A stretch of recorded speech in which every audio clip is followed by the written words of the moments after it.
It is the pistol. Bedlam is all but guaranteed. Bomb left. See, Blake, he was facing ramp, but not with the bomb. Didn't want to give any info away, but now he's starting to move up. But he's not going to get anything done with that deagle. Wilderit and Markelov remain trying to do what they can. Alu and Reina tagged, but 1 versus 4.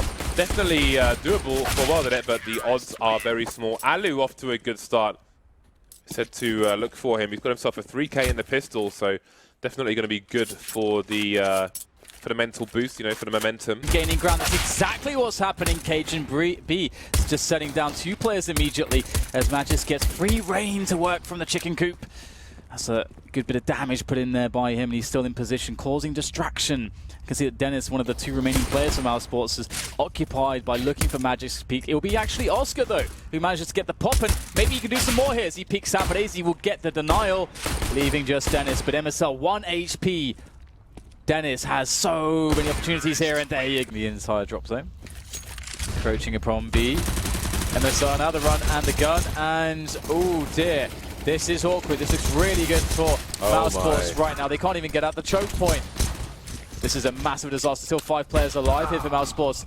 If they manage to do this, they'll pick up all the guns. This cannot happen. AC has to do some damage. He's got 4 points of health. He can't really do it. Only 1 kill. And now it's just a mad dash to pick up guns. They've got... Would be very, very long indeed. Oscar starting to move as maybe the grenades are primed. Maybe there was a call based on those grenades being primed, but North, they are subject to Molotovs. They will be slowed down. Will there be counter flashes? The push is coming in. It's the CTs will be blind. Moving past tree position are the T's. Trying to wipe out the players on this side, but Rops is alive. Rops with a 2K. Oscar's there as well. Man like Rops with a 3rd kill. And it's going to leave Config alone. He can't get the 4th. Neither can Oscar, leaving in a 1. So many targets. 2-man spray down. That is monstrous. He can play with these angles now. He's got some space created. The grenade is out, but he's going to go straight into the face of Magisk. Dennis with a nuclear play for Mouse Sports. He's top of the leaderboard. He's just 30 bombed for his team. It's not one just yet, though. Config picking Oscar off. Dennis trying to reposition into a completely weird angle. He had no time to reload there. He had to play with the bullets that were left because they would have hurt him. 2-on-2. He's done great work for his team.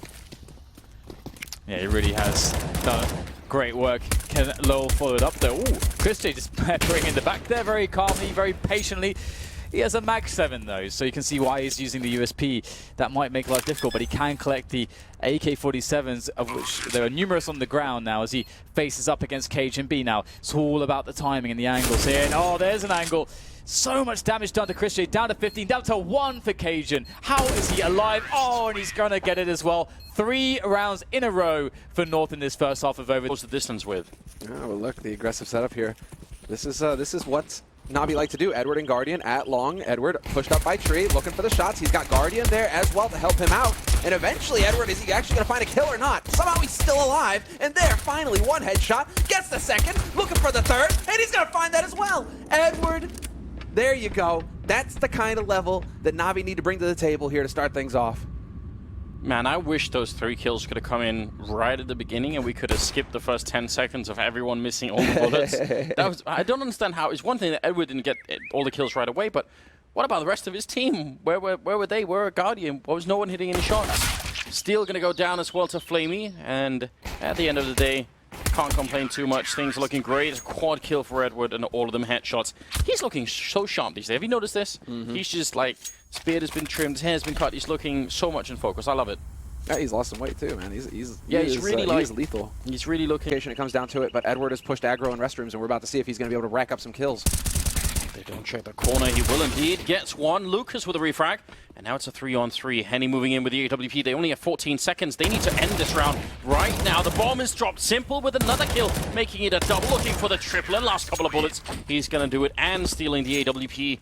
That's 4 rounds for Na'Vi. And Immortals, if you only have, 20 seconds, you need to make that a decisive push, not sort of... Quickly done for Na'Vi. They're able to back off, and now it's the afterplant. Point blank from KNG, though, assassinates Guardian.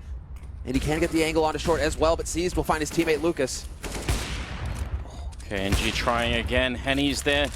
The double orb is in play, and it's the retake as well. It's so hard to do, but KNG gets a kill. Trying again. Henny tapping the bomb a single time. KNG getting 1 more frag. It's now a triple for him, and Flamey's on the other side denying the bomb. Hiding in the corner. KNG picking it up for the clutch and the defuse. Absolutely ridiculous.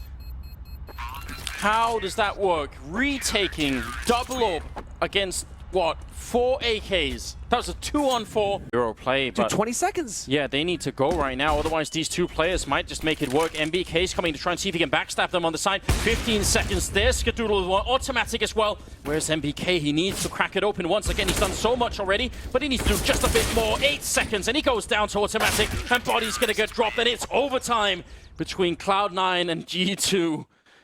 I mean, you can't fault NBK for that. He did everything he needed to in that one. That's such brilliant play. G gonna be able to get the kill.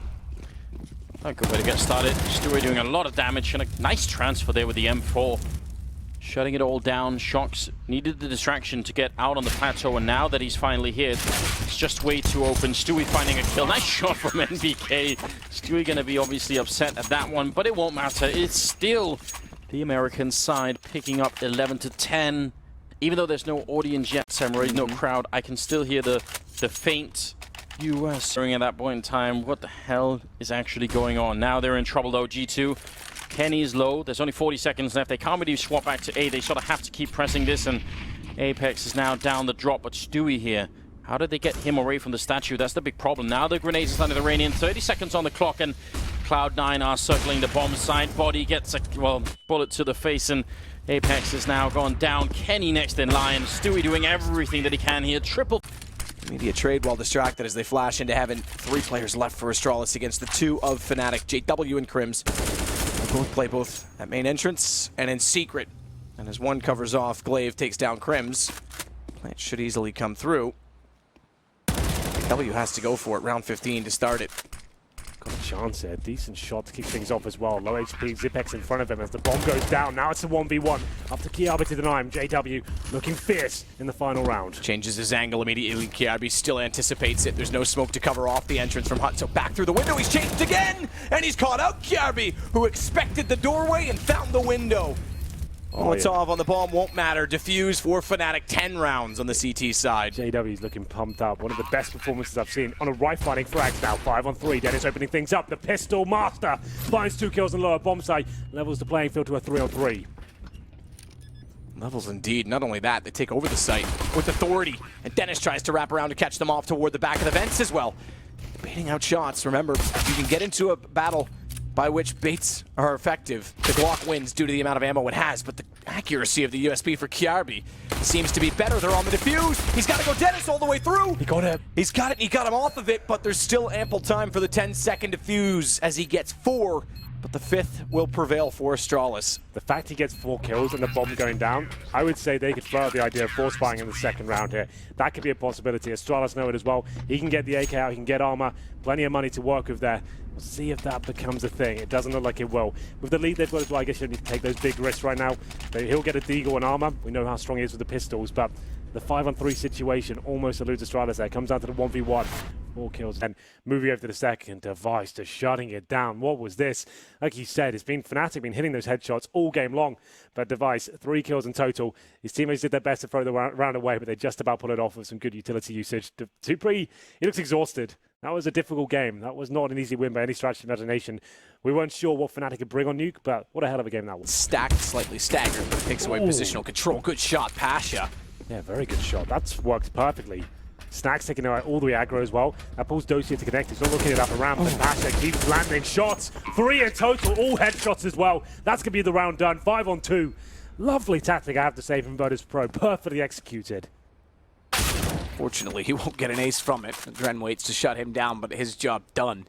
He can bow out all he likes. He could even do a curtsy. Snacks trying to sneak in to find the 2 remaining CT players. He'll get pinched off. Pinched off and pulled out of the round as Hobbit goes back to Sandwich. 2 versus 3. That was really impressive from Virtus Pro. I'll break down that tactic for you slightly as well. So the fact of the matter is we do all those outside smokes. It blocks the vision from the CTs. As we said, a bit of a bonus round for them. Don't have the AWP to work with. They try and push through, try and challenge. Snacks is out there actively fighting them as well. He falls back without a kill, sure, but he's done enough. It's very common for the CT sides to play one player towards inner. All those smokes going outside as well, all that presence shown by Snacks, of course, that's going to be the case. Dosia falls back. He feels it. It's the full commitment. VP then come out towards the upper ramp, find a completely trying to do what they can. Keep, like I said, holding that tight angle of T-steps. Molotov to the top of Banana to deny fall in any sort of aggressive play. A little smoke down the water's bottom, and this is the classic fallen boost we've started calling it. Right in the corner, seeing any players crossing over to the logs. Oof, tabs in. You know he's going to hit that shot. Package with a knife as well. He's got the wrong... Yep, certainly does. Taps it in. You never want to give him an inch. Takes certainly way more than a mile. Gia into the site, though, gets very sloppy, and it's all gone blue.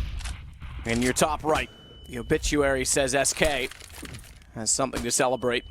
Two-man advantage. Next, found immediately after. Tabson's the last alive, despite being the one to open it. That could have gone so much better. Yeah, the Gia had to hit that shot. Relatively easy, lost control of the spray. As Tabson had found that opening shot, they seemed to be a bit carried away at that point. Made the commitment. Could have gone perfectly for them, but that second frag, once that got shut down, Tabson wasn't looking in the right direction. They're still... Don't see anything. Backs away. Apartments again. 4 big, and you could bet your bottom dollar they would have spent time last night reviewing SK. Trying to predict what has been somewhat of a curveball in the fact that the vetoes are very different, and some teams haven't exactly gotten maps that they would have wanted or expected. Don't know exactly how SK play. Shots Taco. Phelps is in the crossfire with him. Nex and Kiev, though, do get it back. So pistols actually do decent because there's guns grabbed for it. Tabson's got an AK picked up, but it is Coldzera going back to Graveyard again that finds the next kill. They'll know he's there, and he's going to relocate inside of the sights. Still spotted by Tabson, but good headshot on the USP, and he closes it out. Good movement from Cold. Pretty comfortable around there from SK, giving a couple of frags away, but that was only came for that for big. Coach with the notepad out. Out at always, you know, you don't want to call teams worn out necessarily, but, you know, FaZe, so good for so long, and then into this event, a slump hits. You question sort of what the schedule can do to the upper teams and how much that